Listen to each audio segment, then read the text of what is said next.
Banyaknya tindakan kriminal, saling berkelahi, saling bunuh. Itu ada orang tua bisa bunuh anaknya, ada anak bisa mengeksekusi orang tuanya, ada sesama teman bisa bertengkar, kemudian zina muncul, setelah itu perkelahian, setelah itu tawuran massal, setelah itu tumpah darah. Ternyata di antara sumbernya adalah judi. Di antara sumbernya adalah khamr. Maka yang pertama kata Al-Quran, innamal khamru wal maisiru wal azlamu wal ansabu. Orang beriman berusaha semaksimal, semampu dia lakukan, fajtanibuhu, menjauhi 4 perbuatan pokok yang bisa merusak.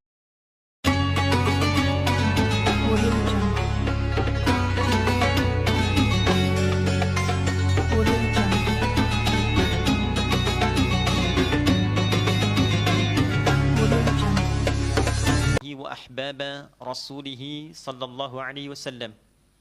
أوصي نفسي وإياكم بتقوى الله فقد فاز المتقون فلا تموتن إلا وأنتم مسلمون فقال تعالى مذكرا بذلك يا أيها الذين آمنوا اتقوا الله حق تقاته ولا تموتن إلا وأنتم مسلمون. Hadirin jamaah Jumat rahimani wa rahimakumullah.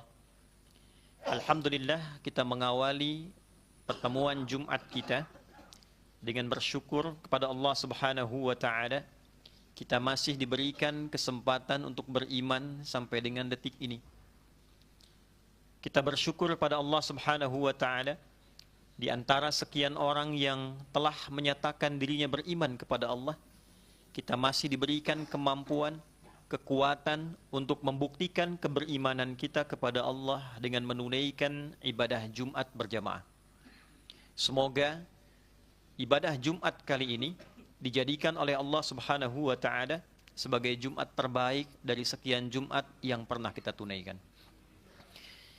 Hadirin, satu kali di antara sahabat Nabi yang disifati oleh para ulama sebagai sahabat yang jenius. Ada kalangan-kalangan sahabat tertentu yang didokumentasikan dalam perjalanan sejarah oleh para ulama memiliki tipikal kejeniusan yang tinggi. Di antara mereka adalah Umar bin Khattab radhiyallahu taala anhu.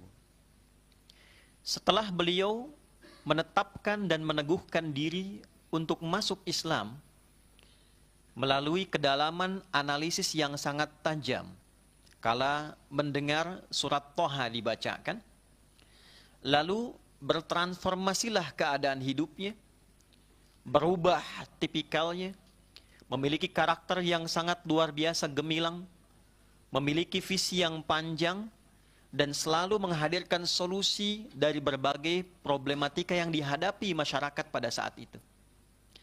Di antara analisis yang sangat istimewa, yang kelak kemudian mendapatkan respon dari Al-Quran, adalah analisis beliau terhadap dinamika dan keadaan sosial pada masyarakat yang saat itu disifati dengan jahiliyah.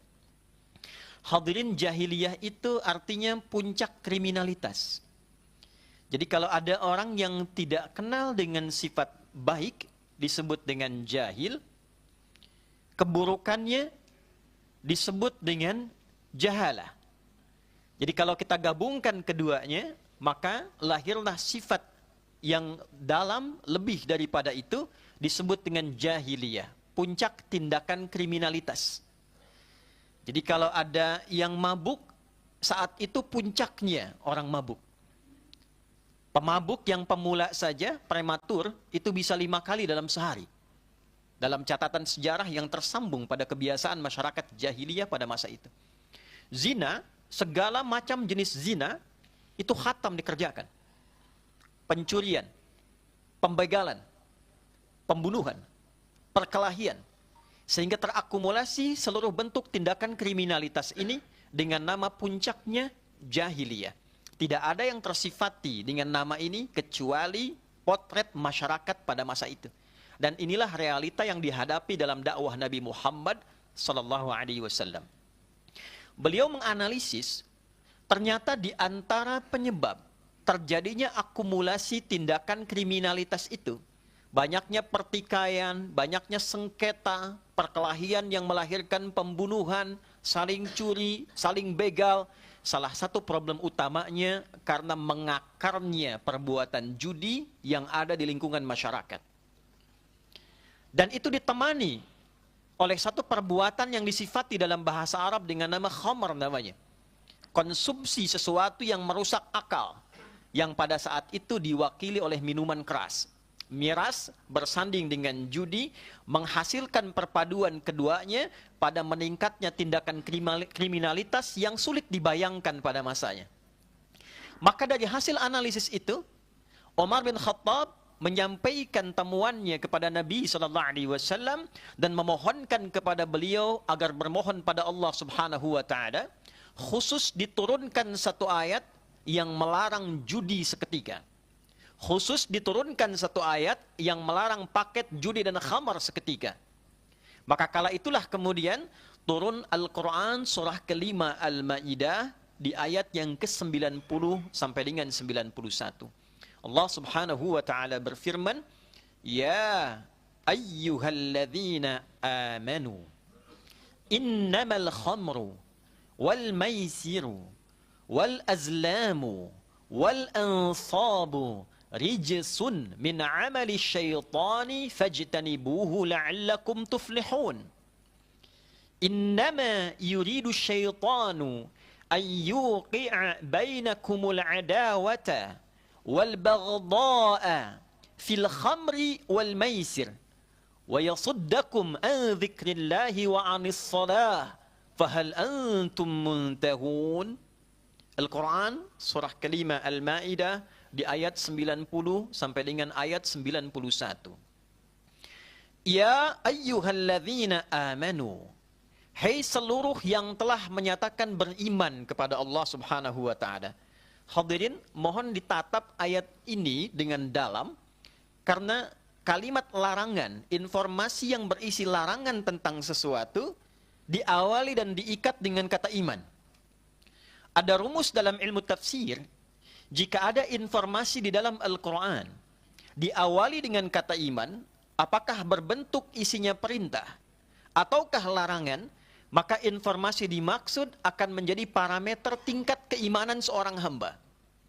Dalam bentuk perintah, kata iman pertama di dalam Al-Quran disebutkan di Al-Baqarah ayat 3 misalnya. Alladzina yu'minuna bil ghaibi wa yuqimunas shalah. Orang-orang bertakwa itu orang yang beriman kepada Allah dan keberimanannya dibuktikan dengan menunaikan sholat. Jadi perintah sholat diikat dengan iman, maka sholat menjadi parameter keimanan pemiliknya. Jika ada orang mengatakan beriman dan dia menunaikan sholat dengan baik, ini menunjukkan imannya baik. Tapi jika ada yang mengklaim dirinya beriman dan dalam saat yang bersamaan dia malas menunaikan sholat, atau meninggalkan sholat, ini menunjukkan imannya bermasalah. Dengan hukum yang sama, pendekatan yang serupa, jika ada larangan dalam Al-Quran, dibuka dengan kalimat iman, ini menunjukkan kesan bahwa insan beriman yang sejati, maka dia dengan imannya akan meninggalkan larangan yang dimaksudkan. Jika ada yang memaksakan diri terlibat di dalamnya dan masih mengaku beriman, maka dipertanyakan keimanannya oleh Al-Quran. Ya ayyuhalladzina amanu. Ya harfun nida, huruf panggilan, disebutkan 361 kali dalam Al-Quran untuk memanggil semua jarak kalangan. Nidaul basit, nidaul mutawassit, nidaul ba'id. Qarib, mutawassit, wal ba'id. Memanggil jarak menengah, jarak dekat, jarak jauh. Ayyuha disebutkan 150 kali dalam Al-Quran. Ayyunya berfungsi menguatkan disebut dengan munada. Haknya berfungsi mengingatkan hukum yang penting disebut dengan tanbih. Alladzina disebutkan sebanyak 1080 kali dalam Al-Quran, mencakup semua tanpa kecuali. Melintasi sekat-sekat sosial, yang punya jabatan, yang merasa tak punya jabatan, punya harta, yang merasa cukup harta, semua tercakup. Jadi bila kita ambil tafsiran ini dengan detil, Allah ingin menegaskan, hei semua tanpa kecuali, yang telah menyatakan dirinya beriman kepada Allah, dimanapun engkau berada, baik merasa dekat, menengah, ataupun jauh, aku tegaskan, aku ingatkan, innamal khamru wal maisiru wal azlamu wal ansabu rijsum min amali syaitani fajtanibuhu la'allakum tuflihun.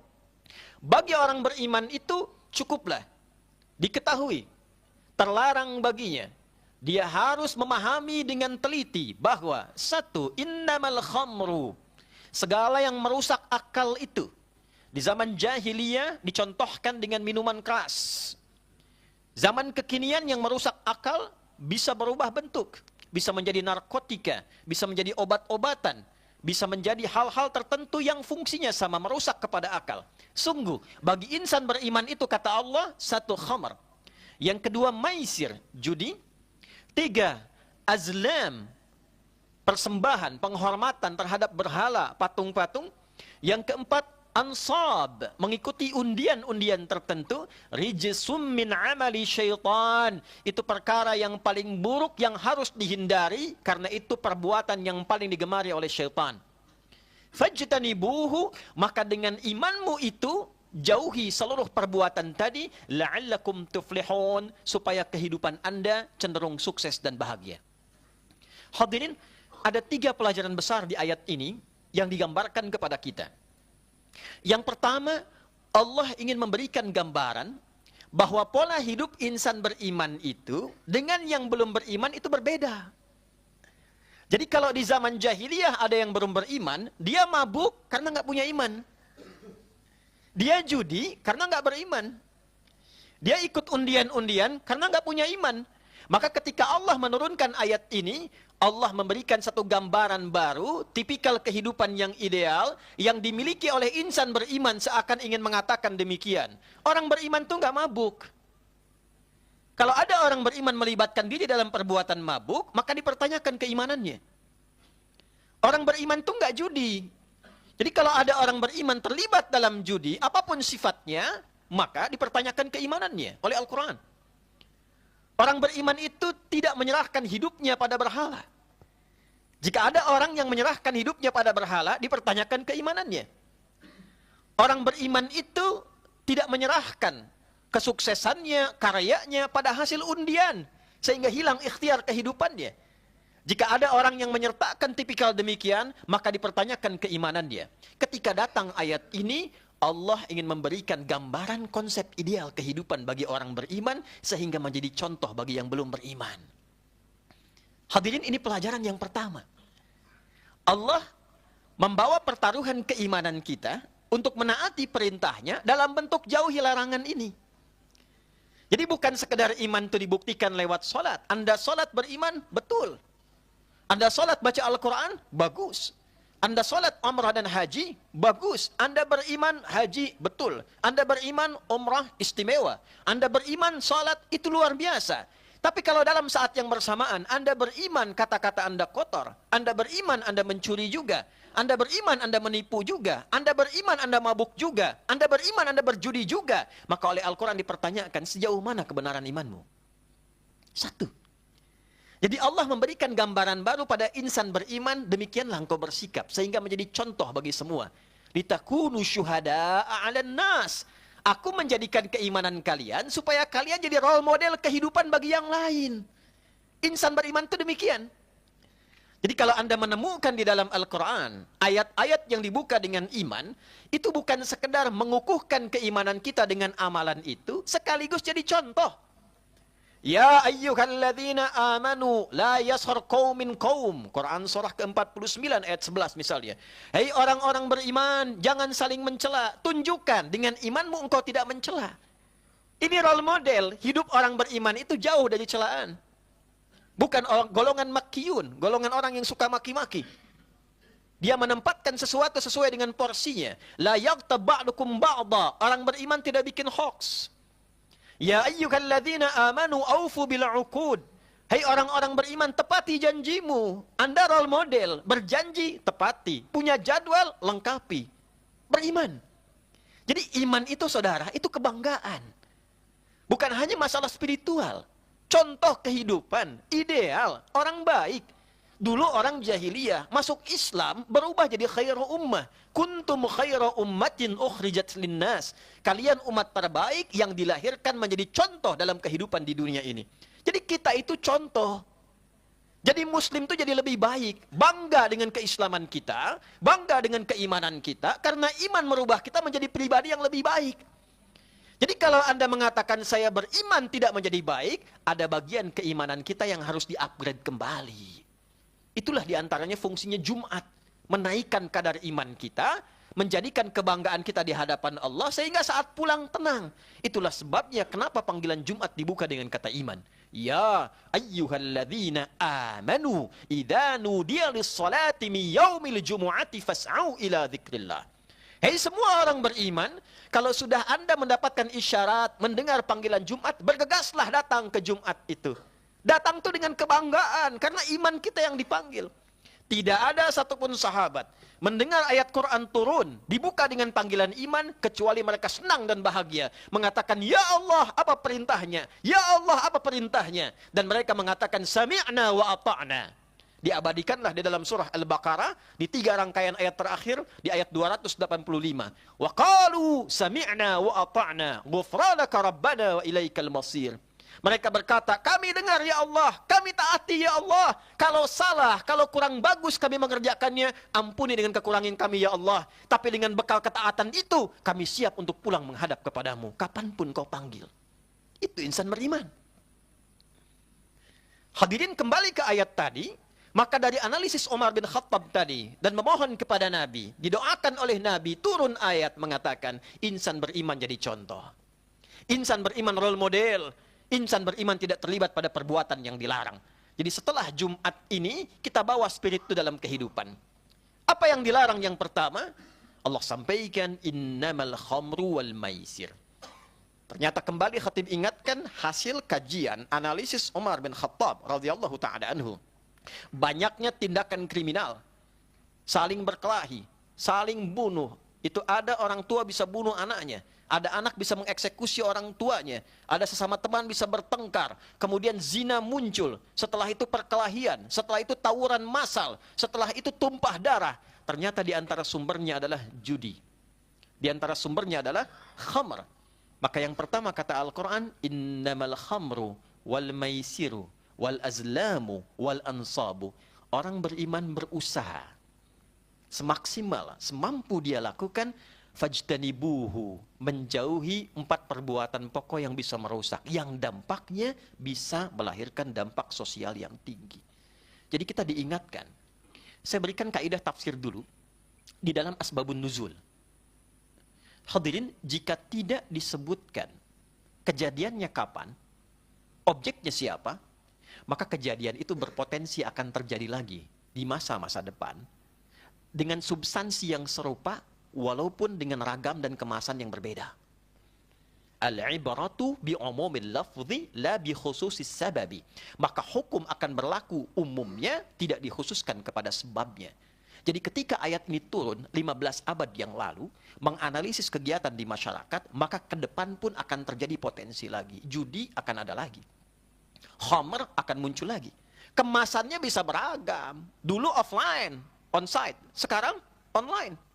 Jadi mau offline, mau online, kalau sudah menyebar banyak di masyarakat, sampai ke lapisan yang kecil-kecil, tinggal tunggu kata Al-Quran. Kata Al-Quran, tinggal tunggu keresahan di masyarakat dan meningkatnya tindakan kriminalitas yang tak terbayangkan sebelumnya. Anda cek tahun 90-an. Bandingkan dengan situasi yang kini kita hadapi. Apa yang menyebabkan istri membakar suaminya? Apa yang menyebabkan anak bisa mencuri beras dari ibunya? Apa yang menyebabkan tidak diberi sedikit, ternyata dia bisa mengakhiri orang tuanya dengan segenggam pisau? Apa yang menjadikan seseorang hanya mencangkul di bukit, mendapatkan 10.000, 5.000-nya, ternyata ketika diakses, diteliti, dilihat, dianalisa, judi, saudara. Judi. Judi. Jadi menghancurkan. Karena itu kalimat Qur'annya, di ujungnya ditutup dengan kalimat, la'allakum tuflihun. Kenapa aku turunkan hukum ini? Supaya kalian sukses, supaya kalian bahagia, kata Allah. Falah itu punya 2 arti dalam bahasa Inggris. Success and happiness. Sukses saja fauz. Happiness saja farih. Success and happiness, sukses dan bahagia itu adalah falah. La'allakum tuflihun.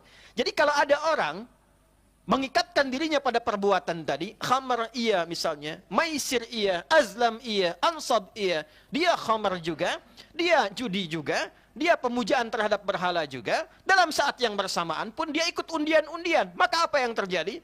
Silahkan, boleh sukses dalam usahanya, tapi belum tentu bahagia dalam hidupnya. Dia bahagia sesaat, tapi hancur kemudian karirnya. Kan itu kalimat Quran, la'allakum tuflihun. Dari mana ditemukan dampak dari perbuatan tadi pada keresahan di masyarakat? Ayat 91-nya. Innama yuridu syaitanu ayyuqi'a bainakumul adawata satu wal baghdha'a dua fil khamri wal maisir. Anda bayangkan, yang disebutkan 4, yang dibatasi 2. Ayat 90, 4 amalan. Ayat ke-91, 2 amalan. Kenapa ayat 94? Karena yang beriman tidak mungkin kemudian memuja berhala. Tidak mungkin meresapkan dirinya pada undian di patung. Tapi khamar dan maisir itu akan dikerjakan oleh bersamaan. Baik yang mengaku beriman ataupun yang belum beriman. Seakan-akan ayat 91 Allah mengatakan begini. Ayat 91 Allah menegaskan, hei bagi orang beriman, jangan lakukan ini ya. Karena boleh jadi yang beriman melakukan, yang tidak beriman pun melakukan hal yang serupa. Bukankah kita dapatkan yang mabuk, ada yang mengatakan saya muslim. Tapi banyak juga yang tidak beriman mabuk. Yang judi sama-sama. Maka dalam ayat ini Allah sampaikan hikmah yang luas secara universal. Anda yang sudah beriman terutama, ataupun Anda yang belum beriman, ketahuilah kata Allah. Kalau Anda terlibat dalam 2 masalah ini, khamar, narkotika, mabuk-mabukan, miras, perjudian, perhatikan kalimatnya. Yuqi'a bainakumul adawata wal baghdha. Akan besar potensi terjadinya perselisihan dan permusuhan. Wa yasuddakum an dzikrillah. Kalau Anda beriman, nanti malas zikir. Wa anis shalah, salat mulai lalai. Fahal antum muntahun? Kalau Anda merasa beriman, ujung ayatnya dalam sekali. Mau berhenti enggak? Mau tuntas enggak? Kalau tuntas kata Allah, aku antarkan pada kebahagiaan dan kesuksesan sejati seperti orang-orang dulu pernah mendapatinya.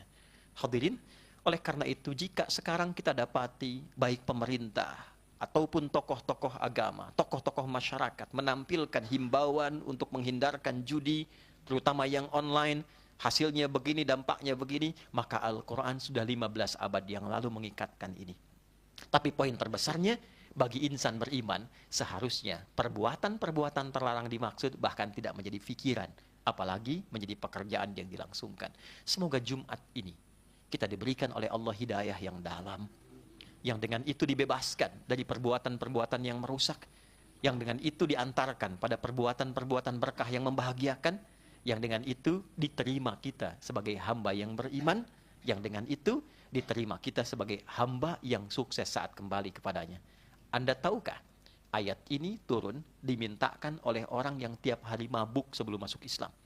Dia mabuknya luar biasa, dia bahkan pernah bunuh orang, dia senang bertikai, dia ikut judi juga, dia pernah jualan Tuhan. Tapi setelah masuk Islam, dia orang yang pertama menganalisis dampak itu dan meminta kepada Allah untuk diturunkan ayat yang menghentikan perbuatan itu. Setelah ayat itu turun, dia katakan pada dirinya, saya berhenti total ya Allah, saya tinggalkan ini ya Allah. Dan apa yang terjadi? Dari orang yang memusuhi Nabi, dari seorang preman yang sedang berantem, dari orang yang senang membunuh, dari orang yang terlibat dalam minuman keras, dari orang yang senang judi, Allah muliakan hidupnya, Allah angkat derajatnya, Allah jadikan di antara khulafa'ir rasyidin setelah Abu Bakar As-Siddiq, Allah jadikan sahabat Nabi, Allah jadikan mertua Nabi, hidupnya bersama Nabi, wafatnya dikubur di samping Nabi, dan dia adalah sahabat yang paling ditakuti oleh syaitan dan dibangkitkan di akhirat bersama Nabi SAW. Adakah di antara kita yang ingin termasuk bagian dari orang-orang dimuliakan? Fa'tabiru ya ulil absari la'allakum tuflihun la'allakum turhamun. Barakallahu li wa lakum fil Qur'anil azim wa nafa'ani wa iyyakum bima fihi minal ayati wa dzikril hakim wa taqabbala minni wa minkum tilawatahu innahu huwas samiul alim. Ud'ullaha yastajib lakum walana jami'an. Silakan berdoa masing-masing di jeda waktu duduk ini dan semoga doa kita dikabulkan oleh Allah Subhanahu wa taala. Allahumma taqabbal minna innaka antas samiul alim wa atina innaka antat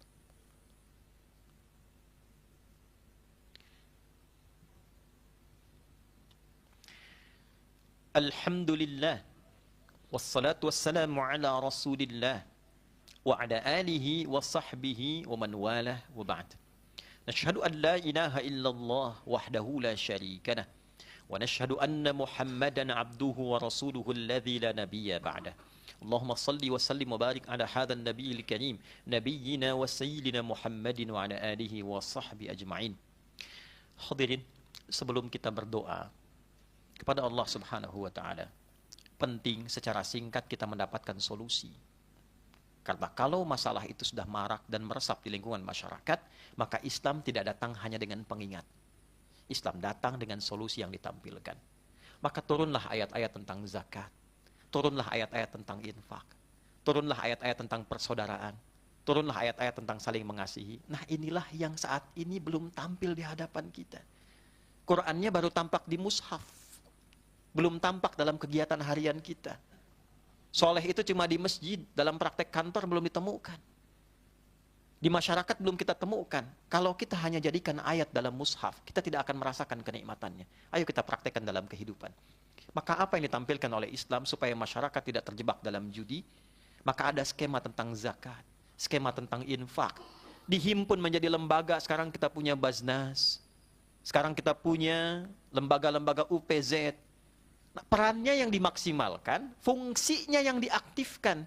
Jadi jangan hanya dikumpulkan uangnya, tapi optimalisasi itu diturunkan sampai ke bawah. Yang zakat untuk siapa? Yang infak bagian mana?